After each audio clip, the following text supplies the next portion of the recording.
Motivational Koko here. How the heck you doing? I get my timer going, otherwise I'm gonna just go longer. Love thyself. Okay, I'm gonna kind of get cranking here because I've been doing a bunch of these in a row. And I know people who hate themselves, loathe and despise. You say, do you love yourself? And they laugh like, this is a crazy thing. I don't even like myself. They hate their life. They hate their wife. They hate their car. They hate their job. They hate their kids. I mean, they hate every aspect of their being. And they're wimps. They won't blow their brain out or something like that, which is a good thing because you really shouldn't. But keep in mind that all this crap is in your head. Your attitude, whether you're happy or not, it's up here. It's choices you're making, okay? First thing you've got to do is you got to figure out how the hell to love yourself. And that's not, I know some people who, I have no idea how they could ever love themselves because they're really just nasty ass people. But you have to. I mean, I've studied with a lot of people and studied lots of stuff about relationships and coaching and things like that. And the first thing that we always talk about is you can only give what you've got.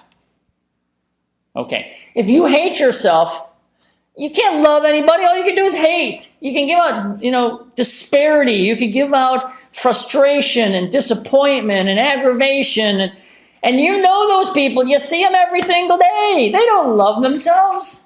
They don't love you. They don't love anybody. They don't love anything. They just hate. They're grumpy and awful and terrible and judgmental, intolerant, and hateful. We'll talk about that later too. But nonetheless, you got to start someplace. Okay, you're unhappy with lots of aspects of your life. Okay, so the first thing you probably need to do is you need to take a step back.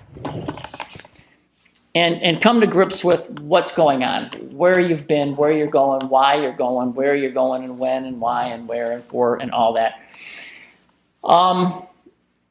Sometimes it's a good idea to write, if you take out a piece of paper, put a line down the center, and on the one side, write all the good stuff in your life. And it may be tough to do that because, in fact, I'm not going to just take a pad of paper out and don't put a line in the center, just start at the top and start all the good stuff. The fact that you have a house, the fact that you have a car, the fact that you have a wife, or maybe the good thing is you don't have a wife, in my case. You have kids, whatever. I mean, there are good things in your life, whether you want to think of them as good things or not. Maybe you don't like them, but they're still good. The fact that you have a car that runs is a good thing. As opposed to having a car that doesn't run. That you have to, that you still have car payments on and it's broken and it costs you more and you can't afford to fix it and you're still having to make the car payment on a broken car. Okay. And even that you still have a car. But my point is look at all the things you have. Okay. And I'm not saying, all the things you have to be grateful for. Okay, fine. It doesn't matter. If you want to think of it as being grateful, cool. If you want to just think of it, what do you have? And it's like, okay, I've got all this stuff. And then you can put next to it, if you want to improve it, well, those are goals. You need to sit down at some point and put down your goals and what you want. If you want a better car, a better life, a better wife, a better whatever it is you want, then it's something to work toward. But right now you got something. You got stuff. It may not be the best stuff, but if you can learn and if you can decide to be happy with what you have, that's a gigantic first step. Okay, you don't you only have a 42-inch flat screen, LED TV. You don't have a 56 or a 61 or whatever it may be, Okay, but you got, but there's people who have less. There's always people who have more, but there's people who have less. Or should I be going the other way because I'm seeing myself in reverse. So my point is you got to get past all that bullshit. And once you realize you got a lot of stuff and you got people and you got family and you've got friends and you may not be the best friends. And keep in mind that you will only make 10% more money than your friends are making. What you are, what you surround yourself with. So if you're surrounding yourself with really bad people, you're going to be really bad people.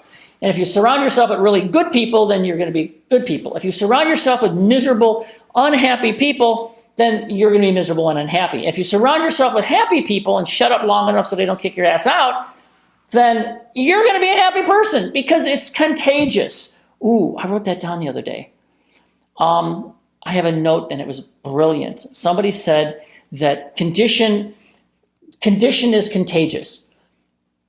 In fact, that'll be the next one. I'll be talking about, the condition is contagious or whatever. I don't remember the title, but you've got to start figuring out how to love yourself, how to overcome this built-in hatred. And people say, oh, it's arrogant to love yourself. But it's bullshit. You can't love anybody if you don't love yourself. You got to love yourself. You have to figure out how to love yourself.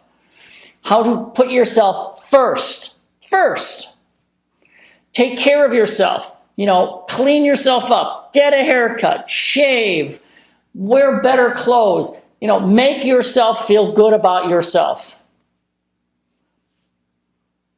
And that's superficially in a way that makes you feel good about yourself so that you can start loving yourself. You've got to have that self-love. You have to understand yourself. You have to love yourself to be successful.